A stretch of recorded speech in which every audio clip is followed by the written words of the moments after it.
ښځې دا شیطانان منافقان نه دي دا جهنمیانې ناستې دي بیا وایي سونه یې ورکړې ده یا ولې نه ده ورکړې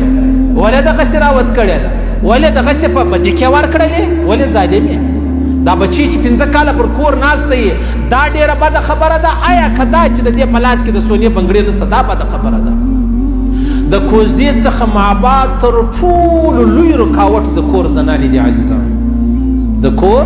زنانې دي زه ملا یم زه خپله بچي ورکوم یا د بل چا بچي غواړم نو زه ولې د خپل سیاله سره واده نه جوړوم زه به د هغه سره کښېنم چې ما او تا په وژه سره برابر یو ما او تا په مجلس و په کور سره برابر یو بچي به درکم یا به بچي راکې و زوی ته صحیح سو نو بیا خبره دا د راسه ما او تا به سره کښېنو ته هم غریب یې زه هم غریب یم و دواړه معلومه خبره ده راسه په دا خپله غریبي کې به واده سره وکړو زه به دا زما بچي ستا و زوی ته درکمه زما د بچي حق دا دی چې زه واده ور وکړم ستا د بچي حق دا دی چې ته واده ور وکړې د بچو د بچي هم دغه رقم حق دی د دواړو راولاړ به سو زه هم غریب ته هم غریب راسه پر معمولي خبرو باندې به دا خپله نکاح پړاو کړو دا خپله نکاح به وتړو نو بیا به دا بچی در واده کم یا بیا واده کې سونه ضروري ده سونه ولاړه هغه د ولا کور پوی ته 3 لک روپۍ ته یوه توله ورسېدله نو که ته سونه نه کې ور دا زنانه به 4 کاله ناسته وي ما ته داسې کورونه را معلوم دی چې 15 کاله د کوزدې کېږي تر دا اوسه پورې ناستې واده ترتیب نه برابرېږي بچي پر کور تباه او برباد سوه سیلیانې واده سولې بچان دې راسي کله کله و دې ته خالد دومره ووایي ته لا تر اوسه پورې ناسته یې دا نیمه شپه تر سهاره بیا ژاړي چې یا الله زما دپاره څومره لوی امتحان سو دا امتحان پر دې نه دی دا د دې دواړو باباګانو دپاره دی هغه بابا هم د خرې کې سر یې په هوا نیولی دی ته خو غریب یې د ماښام ګوله نه لرې خیر خو به یې چې ته سونه غواړې زه خو غریب یم د ماښام ګوله نه لرم خیر خو به یې چې ما سونه پکې ایښېده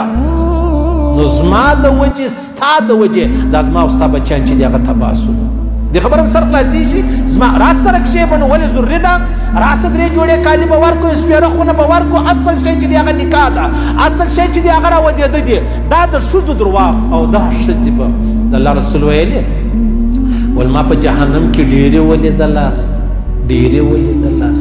ویلې یو شاره ښځه ولاړه شوه د بخاري حدیث دی ویل یا رسول الله نو ولې ویلې تاسو ډېرې ناشکره یاست ول د الله ناشکري ول یا د خاوند ناشکري کوي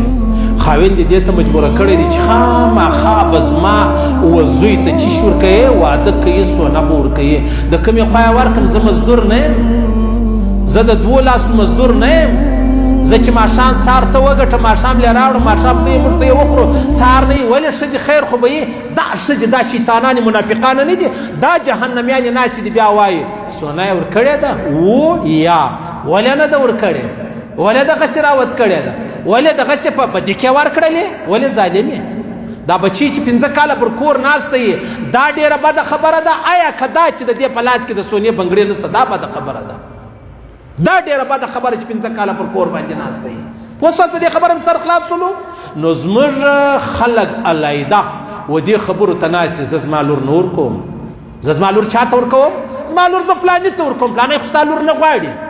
او بیا ته راولاړ شو د ځان سره دې ولې تر ځان دې وغټ سړي ته دا خپله لور ورکړله یا دې د هغه لور وغوښتله اوس یې ته پوره کولی شې نسې پوره کولی قطعا یې نسې پوره کولی